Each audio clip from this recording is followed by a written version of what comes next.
दोस्तों कहते हैं कि गुजरात की हवा में ही व्यापार है, और देखा जाए तो ये बात साबित भी हो चुका है।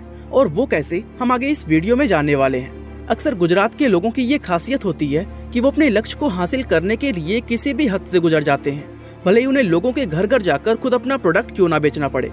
और ऐसे ही एक शख्स की कहानी हम आज आपको बताने वाले हैं, जिसने अपने सपने को सच करने के लिए अपनी अच्छी खासी सरकारी नौकरी छोड़ दी और साइकिल पर अपने प्रोडक्ट बेच बेच कर एक अरबों रुपए का बिजनेस एम्पायर खड़ा कर दिया। दरअसल दोस्तों हम बात कर रहे हैं भारत के फेमस डिटर्जेंट पाउडर निरमा के बारे में, जिसने एक लंबे अरसे तक इस इंडस्ट्री को पूरी तरह डोमिनेट किया है। तो आज की इस वीडियो में हम जानेंगे कि निरमा कंपनी की शुरुआत कैसे हुई थी, कैसे ये कंपनी इस इंडस्ट्री की मार्केट लीडर बनी, और वो क्या वजह है कि इतना सक्सेसफुल होने के बावजूद भी आज ये ब्रांड खत्म होता जा रहा है। तो चलिए वीडियो को शुरू करते हैं। दोस्तों इस कहानी की शुरुआत होती है साल 1945 में, क्योंकि यही वो साल था जिसमें निरमा कंपनी के फाउंडर करसन भाई पटेल का जन्म हुआ था। करसन भाई के फादर गुजरात के मेसाहाड़ा शहर में रहने वाले एक नॉर्मल से किसान थे, लेकिन उन्होंने अपने बेटे को केमिस्ट्री में बीएससी की पढ़ाई करवाई थी। ज्यादातर गुजरातियों की तरह करसन भाई भी अपना खुद का कोई बिजनेस शुरू करना चाहते थे, लेकिन उस समय उनके परिवार की फाइनेंशियल कंडीशन सही नहीं थी, जिसकी वजह से पढ़ाई पूरी होने के बाद वे एक लेबोरेटरी में लैब असिस्टेंट की जॉब करने लगे। और कुछ ही समय के बाद उन्हें गुजरात सरकार के department of mining and geology में केमिस्ट की सरकारी नौकरी मिल गई। दोस्तों यहाँ तक देखें तो उनकी लाइफ में सब कुछ ठीक चल रहा था, लेकिन फिर एक दिन उनके साथ ऐसा दर्दनाक हादसा हुआ जिसने उनकी जिंदगी को हमेशा के लिए बदल कर रख दिया। दरअसल उनकी एक बेटी थी निरुपमा, जिसे वो बहुत ज्यादा प्यार करते थे, और ये काफी दुख की बात है कि एक दिन रोड एक्सीडेंट में उसकी मौत हो गई। दोस्तों करसन भाई की ख्वाहिश थी कि उनकी बेटी पढ़ लिख कर कुछ ऐसा बड़ा काम करे जिससे पूरे देश में उसका नाम हो, लेकिन अफसोस कि उनकी ये ख्वाहिश पूरी नहीं हो सकी। ऐसे में उन्होंने सोचा कि भले ही उनकी बेटी अब इस दुनिया में नहीं रही, लेकिन वो उसके नाम से एक इतना बड़ा बिजनेस एम्पायर खड़ा करेंगे कि पूरे भारत में हर कोई उनकी बेटी का नाम जानेगा। बस दोस्तों फिर क्या था, वे तुरंत ही अपने घर के बैकयार्ड में एक डिटर्जेंट पाउडर को बनाने में जुट गए, और कुछ दिन अलग अलग केमिकल्स के साथ एक्सपेरिमेंट करने के बाद आखिरकार वे एक जबरदस्त वॉशिंग पाउडर का फार्मूला खोजने में सफल हो गए। इसके बाद ईयर 1969 में उन्होंने अपने उस डिटर्जेंट पाउडर को निरमा के नाम से मार्केट में लॉन्च कर दिया। दोस्तों यहाँ आपकी जानकारी के लिए बता दें कि करसन भाई निरुपमा को प्यार से निरमा कहते थे, इसलिए उन्होंने अपने प्रोडक्ट व कंपनी का नाम निरमा रखा था। यहाँ तक कि निरमा डिटर्जेंट के पैकेट पर जो छोटी सी बच्ची नजर आती है, वो असल में करसन भाई की बेटी निरमा का असली फोटो है। ये वो दौर था जब डिटर्जेंट पाउडर का इस्तेमाल सिर्फ बड़े शहरों में रहने वाले अमीर लोग ही कर पाते थे, क्योंकि उस समय मार्केट में सबसे सस्ता detergent powder Hindustan Unilever company का सिर्फ 13 रुपए किलो मिलता था, और उस समय 13 रुपए मिडिल क्लास लोगों के लिए एक बहुत बड़ी रकम थी। दोस्तों यहाँ पर करसन भाई को एक बहुत बड़ी अपॉर्चुनिटी नजर आई, क्योंकि उस समय मिडिल क्लास फैमिलीज के लिए सस्ते डिटर्जेंट का ऑप्शन मार्केट में मौजूद नहीं था। ऐसे में दोस्तों उन्होंने क्या किया कि निरमा डिटर्जेंट पाउडर सिर्फ 3 रुपए पर किलो के भाव से मार्केट में उतार दिया। कहते हैं कि शुरुआत के उस दौर में वे साइकिल से लोगों के घर घर जाकर अपना प्रोडक्ट सेल कर रहे थे, और ये काम वे सुबह में नौकरी पर जाने से पहले व शाम को नौकरी से वापस आने के बाद करते थे। दोस्तों करसन भाई पटेल को अपने प्रोडक्ट पर इतना भरोसा था कि वे इसे 100% मनी बैक गारंटी के साथ सेल कर रहे थे, यानी यूज करने के बाद प्रोडक्ट अगर पसंद नहीं आया तो कस्टमर उनसे अपना पूरा पैसा वापस ले सकता था। लेकिन दोस्तों निरमा डिटर्जेंट की क्वालिटी इतनी जबरदस्त थी कि कोई भी इसे एक बार इस्तेमाल करने के बाद वापस नहीं करता था। साथ ही इसकी कीमत भी दूसरे डिटर्जेंट पाउडर से लगभग 4 गुना कम थी, जिसके चलते गरीब से गरीब लोग भी इसे अफोर्ड कर लेते थे। अब करसन भाई का ये प्रोडक्ट तो लोगों को पसंद आ गया था, लेकिन नौकरी के चलते वे इस बिजनेस को ज्यादा समय नहीं दे पा रहे थे, और इसीलिए उनके इस कंपनी का ग्रोथ भी रुका हुआ था। ऐसे में दोस्तों उन्होंने अपनी सरकारी नौकरी छोड़ दी, जिससे कि बिजनेस पर फोकस बढ़ाया जा सके, जो कि दोस्तों हम सभी जानते हैं कि एक मिडिल क्लास फैमिली के लिए एक सरकारी नौकरी छोड़ना कितना बड़ा फैसला होता है। उनके सामने अब नया चैलेंज ये था कि निरमा को पूरे भारत में फैलाया कैसे जाए। इसके लिए उन्होंने कुछ सेल्समैन हायर किए और उनके जरिए अपना प्रोडक्ट दुकानदारों तक भेजने लगे, ताकि लोग जब दुकान पर सर्फ खरीदने जाएं तो उन्हें पता चले कि मार्केट में उसका एक अल्टरनेटिव भी अवेलेबल है।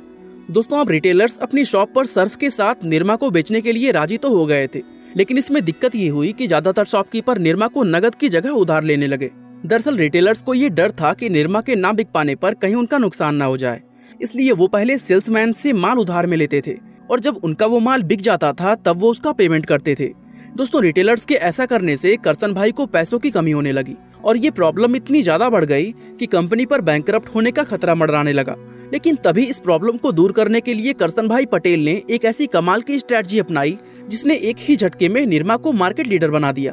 दरअसल उन्होंने सबसे पहला काम ये किया कि मार्केट से अपने 90% स्टॉक को वापस कंपनी में मंगवा लिया और सारा माल वापस आ जाने के बाद उन्होंने अपना पहला टीवी कॉमर्शियल सबकी पसंद निरमा लॉन्च कर दिया।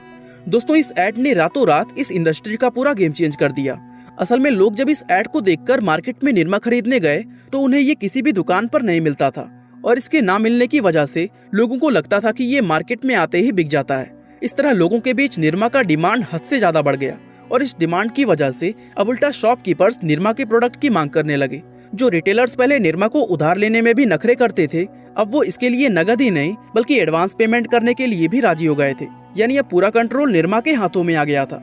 लोगों ने करीब 1 महीने तक निरमा का टीवी पर ऐड देखा और उसके बाद जैसे ही कंपनी ने इसे मार्केट में वापस उतारा, इसकी सेल्स एकदम से आसमान छूने लगी और अपने कंपटीटर्स को पीछे छोड़कर ये उस साल का सबसे ज्यादा बिकने वाला वॉशिंग पाउडर बन गया और साल 1988 आते आते इसने 60% मार्केट शेयर एक्वायर कर लिया।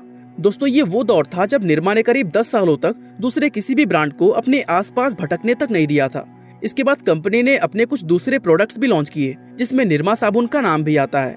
दरअसल दोस्तों निरमा डिटर्जेंट की तरह निरमा साबुन का टीवी ऐड सौंदर्य साबुन निरमा बहुत ज्यादा पॉपुलर हुआ था। इस तरह अपनी सस्ती कीमत, बेहद मजबूत डिस्ट्रीब्यूशन नेटवर्क, पावरफुल एडवर्टाइजमेंट और अपने प्रोडक्ट्स के इनोवेटिव होने के चलते सिर्फ कुछ ही सालों में निरमा भारत की सबसे कामयाब कंपनियों में से एक बन गई थी।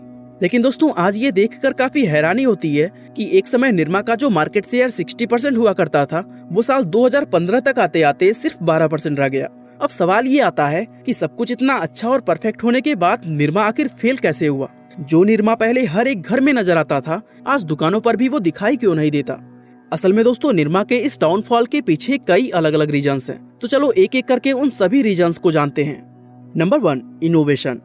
दोस्तों निरमा के फेल होने का एक इम्पोर्टेंट रीजन ये है कि उन्होंने इनोवेशन करना बंद कर दिया। जिस समय निरमा ने मार्केट में एंटर किया था तब उस समय के हिसाब से उनका वो प्रोडक्ट काफी ज्यादा इनोवेटिव था, लेकिन इसके बाद निरमा ने लोगों की नीड के अकॉर्डिंग इनोवेट नहीं कर पाया और इसीलिए ये नए नए कंपटीशंस के सामने मार्केट में पीछे रह गया। Number 2, diversification.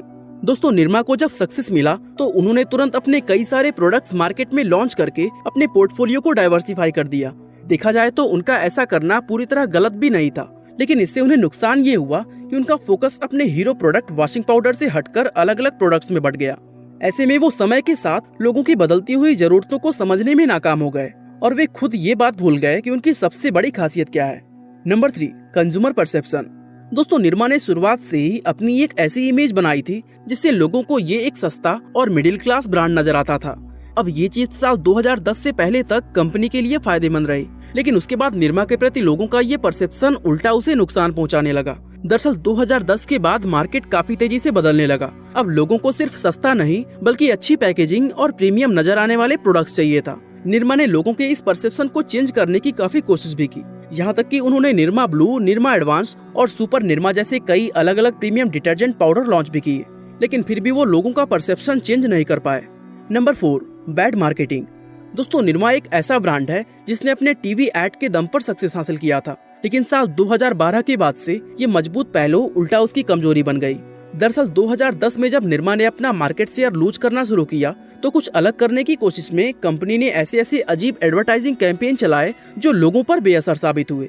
यही वजह है कि पिछले 10 सालों में निरमा का एक भी टीवी ऐड आज लोगों को याद नहीं आता है, जबकि जो ऐड उन्होंने आज से 35 साल पहले बनाया था उसका जिंगल लोग अभी भी गुनगुनाते रहते हैं। इससे पता चलता है कि पिछले 10-15 सालों में निरमा की मार्केटिंग काफी वीक रही है और ये भी उसके डाउनफॉल का एक बड़ा रीजन है। दोस्तों एक्सपर्ट्स का मानना है कि ये ब्रांड इनोवेटिव और प्रीमियम प्रोडक्ट्स को मार्केट में लेकर आए और पहले के जैसे असरदार एडवर्टाइजिंग कैंपेन रन करे तो आज भी वो मार्केट में अपने खोए हुए डोमिनेंस को फिर से हासिल कर सकते हैं। बाकी दोस्तों अगर आप जानना चाहते हैं कि कैसे 7 महिलाओं ने लिज्जत पापड़ जैसी करोड़ों की कंपनी खड़ी कर दी तो इस वीडियो को आई बटन पे क्लिक करके देख सकते हैं। बाकी आज के लिए बस इतना ही। आपका बहुमूल्य समय देने के लिए बहुत बहुत धन्यवाद।